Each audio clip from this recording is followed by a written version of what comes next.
Welcome everybody, it's Bill R. from GoodKarma.net, author of Freedom Script for Unity, and this will be our second basic video on how to connect Freedom Script to Unity, basically enabling a macro or scripting language right inside your Unity project. What is a scripting or macro language? It's an external file that's loaded dynamically that allows a program-like text file or script to interact with your Unity project.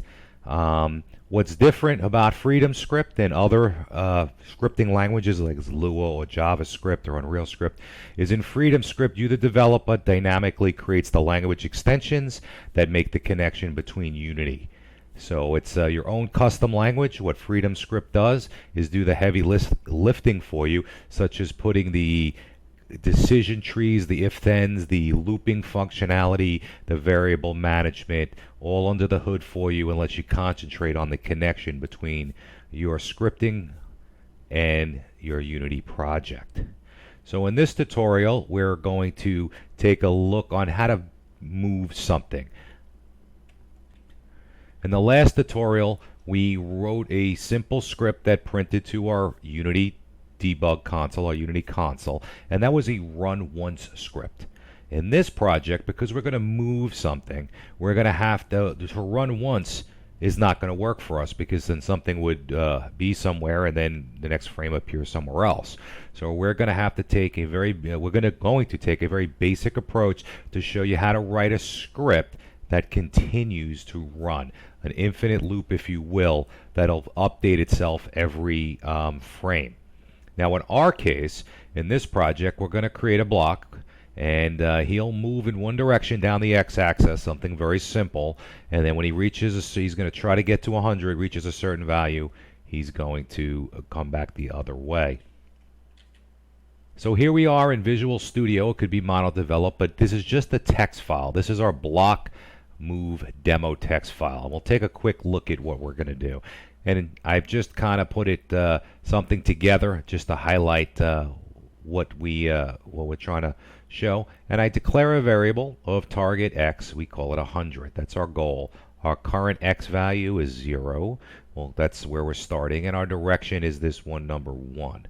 Then I create a loop function, and it's a while some condition exists, do all these lines of code. And then when it gets here, and while, it'll jump back up and reevaluate this. And if anything's changed, then it'll break out of that loop and drop down and print all done. Now if you look at the structure of our code, we basically drop in here and we see that we know that target's 100 and current is 0. So we know we're going to drop in here and execute it. So we're going to say, okay, move block x, and we're going to pass it this direction or dir variable, which equals 1. So we're going to create a function that this corresponds to, or Freedom Script function that this corresponds to in our Unity project, and it'll be a function that'll take in a variable, and in this case it's 1.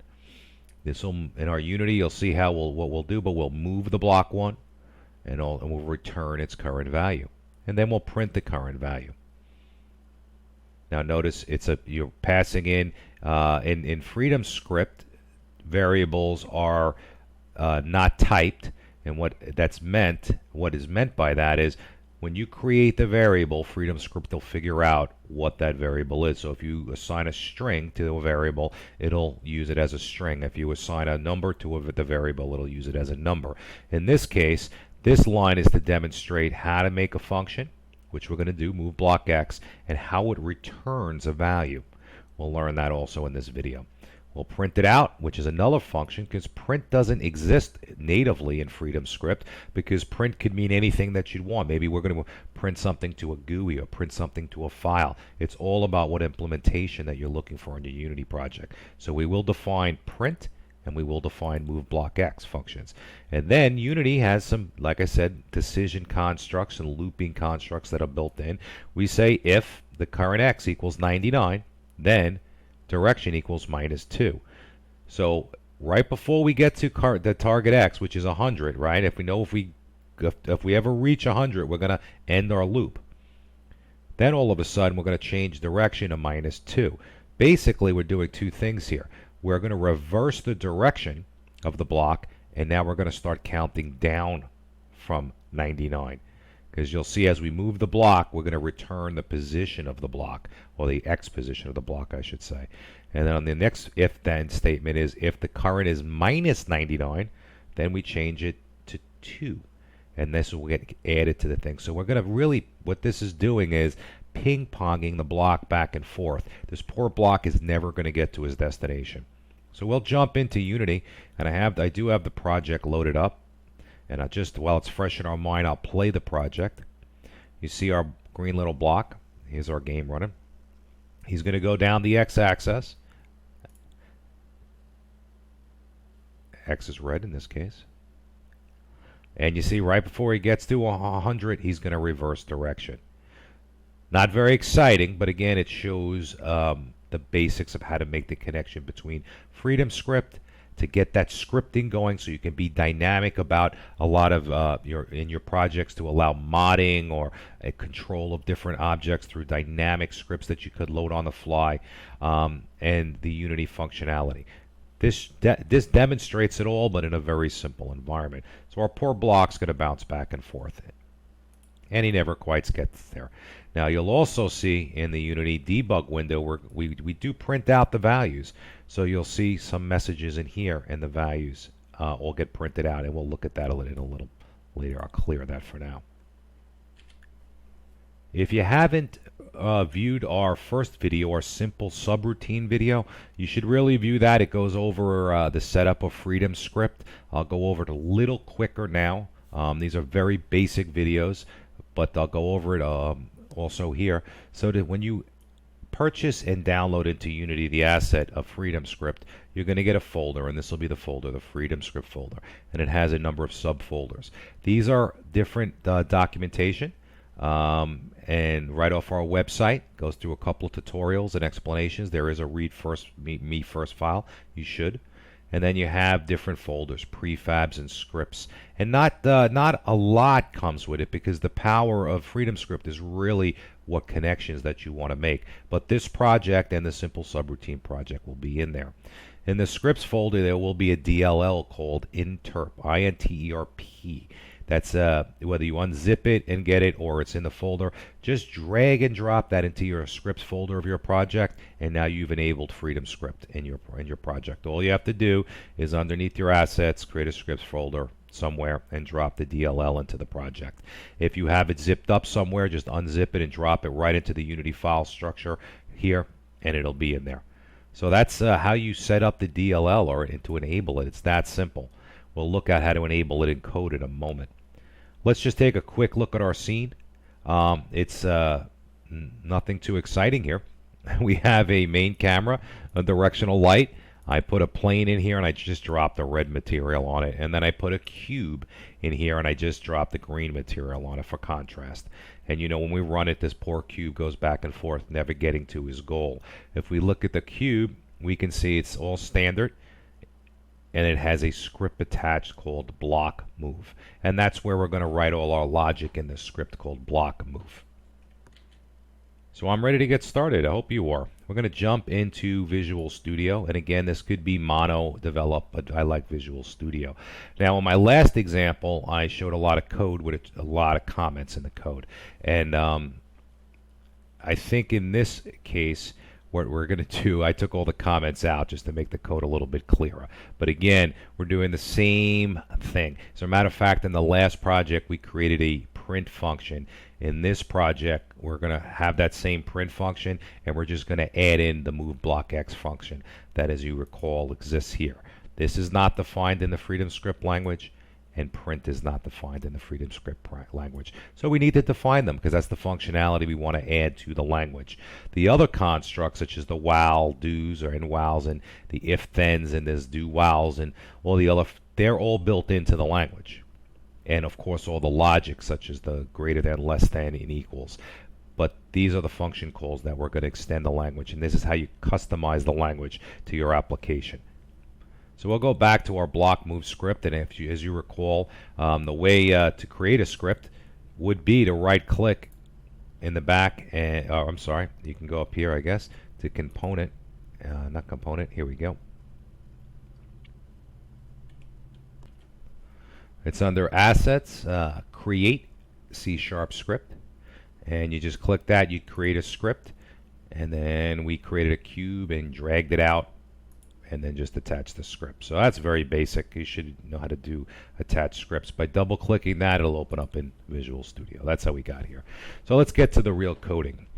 Okay, so we dropped our DLL in that scripts folder, and then there's one other thing you need to do in your code is put this using statement. This tells Unity, hey, I want to use that DLL in this script.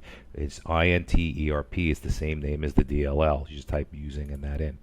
We'll go to our next line again. This is a script, and it's the block move script. We dropped, that's what we named it, and dropped it onto our cube. It is derived from mono behavior. It's a standard script. So again, I'll kind of go through this stuff fast, because if it confuses you, just go back to our simple subroutine project for a review. But we will create a variable of type interpreter, and we're going to call it interp. Interpreter type, you have access to that once you put the using statement in there. Then that's the only variable we need to add to the class, something to hold our freedom script interpreter. We'll walk through again our awake function. Now in the last project we did all our logic in the awake function because we only want it to run once. In this project we want our script to run continuously. As you recall, it's going to ping pong back and forth between the left and the right side. So awake only fires once, so we'll do things in awake that we only want to happen once. What are those things? Well, first we need to actually create the freedom script interpreter. We made the variable, now we need to create it. There's no parameters to the constructor, just interp, which is your variable, equals new, and then interpreter. Then this whole block of code is just a way to get the file name to your script. Again, we create a string called file name. Then we use the Unity application data path function built into Unity. We tack a couple of folders on it, and then a file name on it, and this should all be pretty basic, and we call it file name. We will get back to this section in a moment, but one thing you could take right now is you can see that it's the interpreter object, and we're registering a subroutine. And the subroutine, here is that name. We've seen this name before.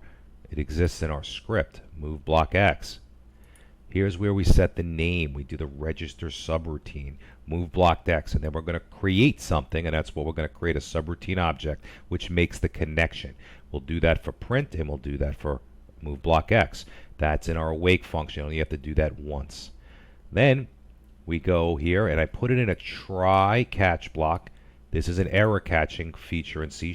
You should use them when you can, but basically the line that we need here is the load line. So we're going to take the interpreter object and we load the file.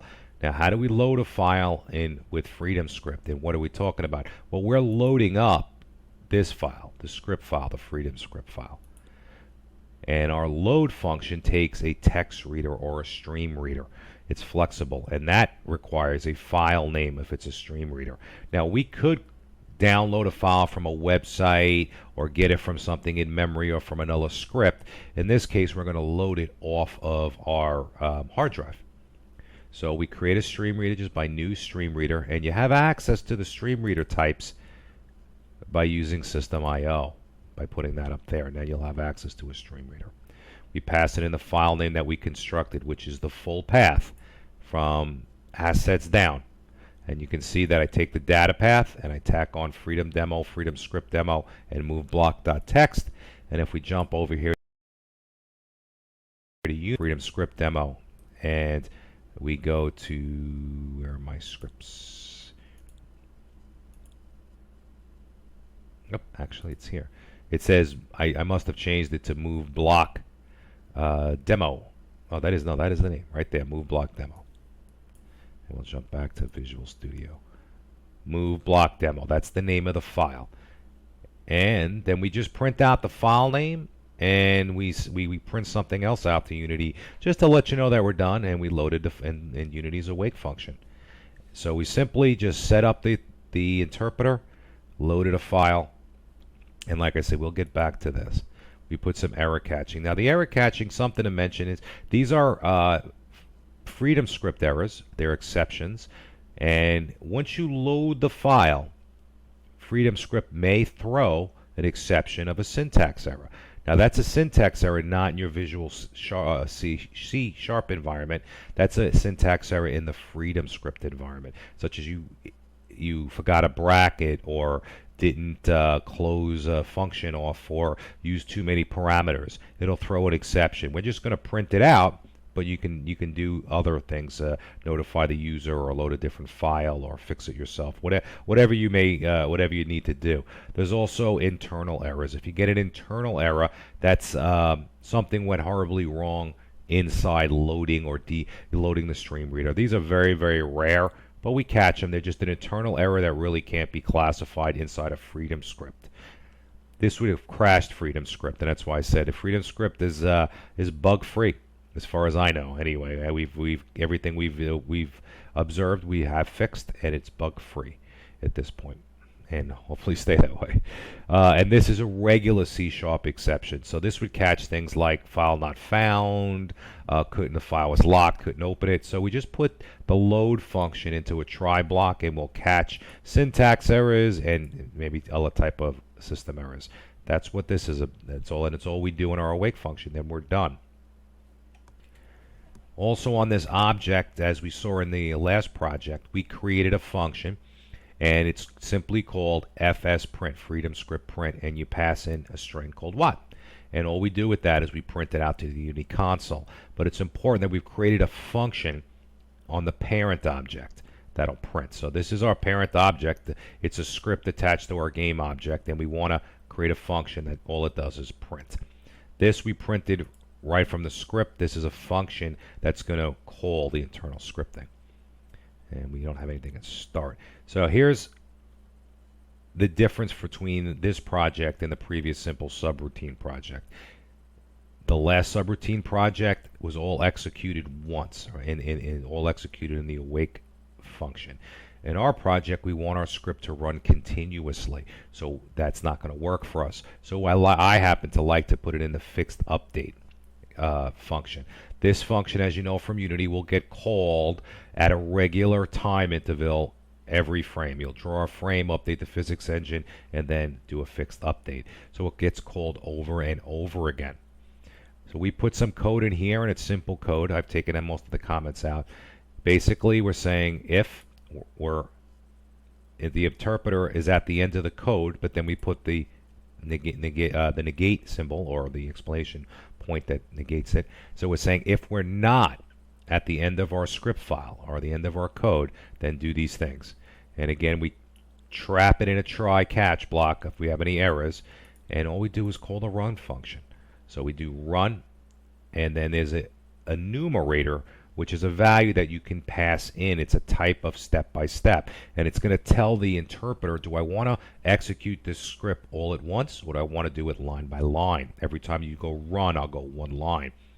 In our last project, we said no. In this project, we do. We want it to run line by line, because this will constantly get called over and over again, therefore executing a line in our script over and over again. As you can see, we catch two errors. One is a runtime error. What's a runtime error? This is a FreedomScript error. Well, if you tried to divide by 0, that would be a runtime error. That would cause an error. So we catch that here, and then there's internal error. Again, we just catch any other errors that fell through the cracks. But the key here is fixed update is a game loop that runs over and over again.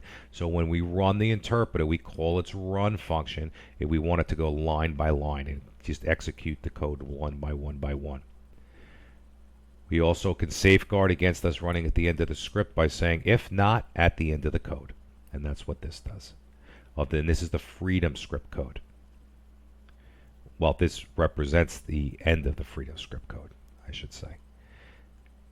And that's our game object, and that's all of it. It's that simple. There's no great shakes here. We'll move right down to the meat and potatoes of stuff. I'll quickly go over, I took the comments out, our print subroutine. Now we went over it in the last project, and quite frankly, it's this identical, and it's a good thing to mention because I like to store all my subroutine objects just somewhere else in a text file or a code file because I use a lot of them over and over again. It's great code reusability. If you recall, the key concepts that I wanted everybody to remember was in the Unity script, every new keyword, in this case it's these, corresponds to a subroutine object. And here's we're going to build a subroutine object. I'm going to go through a little quicker because if we want, I'll go through it really slowly in a previous video. But it's a public class, and its name is print subroutine. I tack on subroutine just to let me know it's the class and actually not a print subroutine. It's the class print subroutine, and it is derived from a base class of subroutine, which Freedom Script provides. When all you need is that little colon, it's the same exact thing that you see up here when you have to put a script on an object that derives from mono behavior. We do the same thing except we derive it from subroutine. In my design pattern, I usually like to get a reference to the parent. What is the parent? Well, the parent is the script that created this subroutine object. Well, what script is going to create the subroutine object? Well, the one we're working in. And it's the block move script. So we can, when you create a script, and if you look at the name, it creates a class, public class, the name of block move. That's why that's there. It's a class called block move. So we declare a variable of type block move, and we'll call that underscore parent. And that's a class level variable, which means as long as subroutine's alive, it doesn't get or if our object's alive, this will be it'll maintain that reference to that. If we destroy the object, then obviously it gets destroyed. But we don't want it to go in and out of scope, so we do it at class level. Here is the constructor. The constructor is a public function that is we call it to create the object. So when we want to create one of these, this is just a class definition. We want to create the actual object that we could will execute code. We call its constructor, and we usually do that with the new function, and we'll see that in a little bit. So we have to put the function definition. This is a constructor, same name as the class. Print subroutine, print subroutine. It takes one parameter, being a variable called vParent of type block move. So of this, the variable that we want to hold. So the first thing we do is when it gets called, we take that vParent and we stick it in our variable underscore parent to hold on to it. And then we have this number of parameters equal 1. Well, where did that come from? Well, we derived our print subroutine class from subroutine. Subroutine has a variable called number of parameters. Its purpose is to tell this block of code, this subroutine, how many parameters to expect from your Freedom script. So when we print something, like in this case, print the current x, it's one parameter, and that's what we're expecting, one parameter. So that's where we set it. Now, in the next section of code is the meat and potatoes, as you heard me talk about the same print statement in the last video. It's where all the work gets done. It's the override function. It's the execute function, I should say. And we'll kind of step through it real quick. It's a public function, and I said override. What does override mean? Well, override means in our base class, there's a function called execute, and by using the keyword override, we're saying, hey, I want my own execute function, and I would like you to run my execute function, not subroutines. So I want you to run this one, not the one that exists here. And as a matter of fact, the one that exists in the subroutine class is virtual. You have to override it, else you'll throw a compiler error. So that's the public override. The return type is value, name of the function. And then there's two parameters that get passed in for you. It's an array of value objects called args. And what are value objects? Value objects are a wrapper for script variables. So when you're in Freedom script, you just use variables as you normally would. You can see we assign and we use them in our statements. But when we pass them back and forth and we look at them in the Unity environment, they're wrapped up in an object, and that's called a value object. All variables from the Freedom script are actually stored as a string. Now, what I mean by that is if you have a number like 5 or 12 or minus 254.372, that'll all get converted to a string and stored in this value object, and then there's a flag on that object that would say it's a double, it's an integer, or it's a string. And then it creates a nice C# object that we can pass around and interface with. So we're going to get a bunch of those. And what I mean by a bunch of those, whatever parameters are expected is the number that we're going to receive in here. So it is a zero-based array. So if we're expecting one parameter in args 0, as you see down here, is where that parameter is going to be. Now this is going to be the print routine, so we're going to pass things to print. What that string is being passed to us, and it's going to be in arg 0. This next is the value, a reference to a value var collection, I should say. And I'm not going to go into it in this video, but basically all the variables that exist in the Freedom scripting environment, ones that they've created or even ones that you've inserted into their script, here's a reference to that collection, and you can manipulate them. You get that, and you can do work with it in here. We're just interested in this example in the parameter to print. So it's very simple. We're going to use our parent reference. Remember, it's a reference to our script, and we have an fs print function, and we defined it right here. What does it do? It takes a parameter and prints it out to the console. So we're going to pass it our parameter. How do we get the parameter? It's passed in the args array, value array. So arg0 is the first parameter. We're only expecting one. It has a helper function of content. You need to grab the content of it. We turn it into a string, which is a little redundant, but for this example, I'll just do it. And then we pass it. That's what we pass into that function, which will therefore print it to the Unity console. So here's the connection. The word print triggers this code. When you trigger this code, we can do anything we want in this code. In our case, we're going to pass it to a function that exists in our parent and print out to the console. And that's all there is to it, to the print function. It's that simple, but you're going to see this design pattern over and over again. So it's important to understand how this works, how the connection between Freedom Script works, because that'll enable an entire virtual scripting environment to be run autonomously, and then you just tap into it when you need to. So we're going to fold that up, and we're going to quickly go to a little more Unity-based stuff. And again, here's a null function. Not going to say this is the best way to do it, to move a block in Unity, but for our example, we're going to do that, and we're going to see something very, very similar to what we just saw. Again, we have a public class, and it's move block to X subroutine. And again, like I said, this is not the keyword that we see in our script. It's just move block X. This is the name of the class. It is derived from subroutine. That gives us certain functionality. We're going to have the same pattern. We're going to take a reference to our parent. It's a block move class reference. And in our constructor, same way. Again, names match here to here. We're going to take that reference, store it, and we have one parameter that we pass in there. Hence, we got the number of parameters. So we'll go to the meat and potatoes, the execute function. Again, it's public. We override the base class.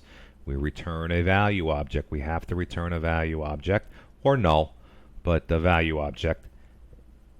And in our case, we do want to return something. If you look at our script, we return from our function a number, and it's the number of the current X position. And we actually, in our script, set it to current X. Well, here's where it's getting it. You'll see as we go through the function, it's going to return to you your current X position. But let's break these things down line by line. This is the code that gets executed when Freedom Script sees this and is expecting one parameter. Okay, I'll put a little space here just to take a look at it. Basically, we're putting up we're creating a new vector 3, a Unity vector 3, and call it current position. Create new. We pass it in our parent. We use our parent reference here. Parent is what? Block move class. Block move class is attached to the cube that we're using. So parent transform position X. And then we get the Y and the Z position of our current block. We put that in current position. Now this line is we're going to take that parameter and do something with it.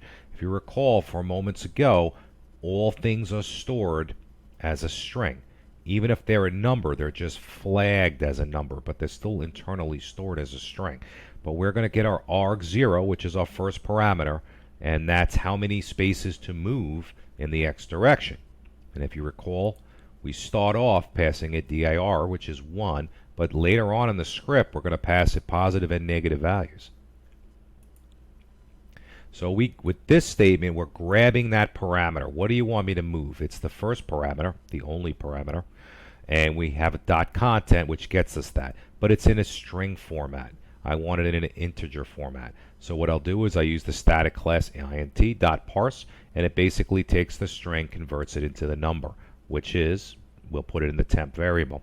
We take that temp variable and we add it to a plus equals the current position of x. So here's our current position vector, which is all our current x, y's, and z's.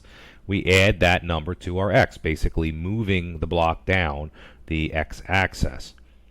Now we take that vector, the current position vector, which we've added the new offset to, and we say that's our position of our parent. We're using the parent reference to access the transform position, and we set it to a new vector, basically saying, okay, here's your new position. And Unity will draw it now. That's the new transform that we've just set. We set it through our parent. But we're not done. We promised we'd return back the x position. So if we look in our code, here's return for our statement. We create a new value object. See, it says new value. So we create a value object, and it takes two parameters. The first being the type of variable that it is. In our case, it's a double. We could have used an integer also, but I just wanted to show. But if we go like so, we can see that you can go double, ints, or strings. So we'll just use double. That's the type, and internally it's used to convert the variables. Then we take the current x position to a string. We always store everything as a string with this flag. So we just converted that integer, which is the new x position, into a string, stick it in a value object, because that's what we need to return. Why do we need to return the value object? Because that's what we told the function we were going to do, was return the value object. And then in our program, after we run this function, it's going to return something. It's going to return the new x. And we, in our freedom script, say, okay, take that new x, that's our new current position, and we're going to print it. And then we do some decisions on it. Now, that's our move block subroutine. I just want to briefly visit up here one more time.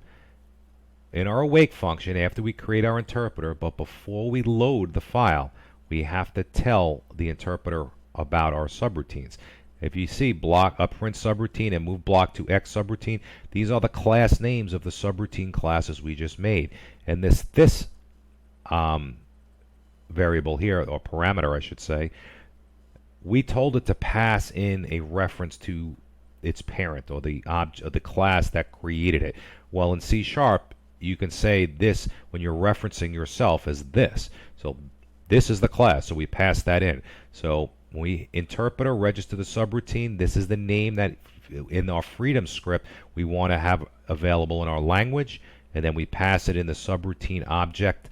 We create one and pass in the subroutine object, passing in any other parameters that the constructor requires. In our case, as we said, we have two separate subroutine objects, or I should say classes. We create them here and register their keywords. That's what this is about. This is imperative. If you don't register the subroutine, then Freedom Script won't recognize it. And if it's in your script, it'll throw a syntax error. So that's it. We are ready to rock and roll. We've gone through the whole script. It's really not a lot. It's a simple script. You should thoroughly understand this connection of between the scripts and C# scripting before moving on to the other videos. I go a little faster in the other videos. Again, here's our script. We'll run the program one more time. As we can see, we created an infinite loop. Because we created an infinite loop, we want to make sure we run this line by line. So we run it from the fixed update in Unity. It'll move our block initially in the positive direction, moving it 1, and it returns our current position. We will print that. Then we look at our current position. If we get to 99, then we basically reverse and start adding a negative number to it. And our target is 100. So when we say, wow, current x is less than target x, we do. What we're saying is if you don't reach 100, keep running this loop. And that's where we get the infinite loop. We should never see that. So we'll jump out to Unity, and we'll hit our play button again. And we'll see our block. And he's moving along, going to the left, the positive direction. He gets to 99, and now you can see he starts moving a little faster because we've changed that DAR value in the opposite direction. And he's trying to get to 100. But he can never get there. And if we look at our Unity console, it's printing out a lot of numbers. I'll pause the game for a moment. We have a lot of print statements in there. You can see that first thing, this is the file. We printed the file name out, the full path. And then we said we loaded the file in Unity's Awake. If you go back to your source code or your script code, you can see this is where we did it. We said print the file name and then loaded it in the awake function. This is the console. Then it prints out, if you recall from our freedom script, let me jump back here again. We say print the current X position. So when we look at the console, you can see that it's printing the current X position, and that's being printed from your freedom script. It's being printed from Unity, but it's being called, that function to print in Unity is being called from your freedom script. And then it has all the numbers, and if we look at it, it should go up to, you guessed it, 99. And then it starts to reverse itself. And actually, they're not in order because I have collapse on, so it sorted them. But we go up to 99. Here we go. 98, 99, and then we start going by twos, 97, 95, 93, 91. And that corresponds to our reversal in the -2. So I hope you've enjoyed this quick, very basic example of how to connect up Freedom Script to control and access Unity project variables and objects. Please review the simple subroutine for your basic setup. And then as you get a little bit more comfortable with Freedom Script, start playing around with our other quick start examples. And I'll be making more. We also have discussion forums and a lot of written papers on here as far as the documentation and the purpose. Thank you for your time. Thank you for supporting Freedom Script.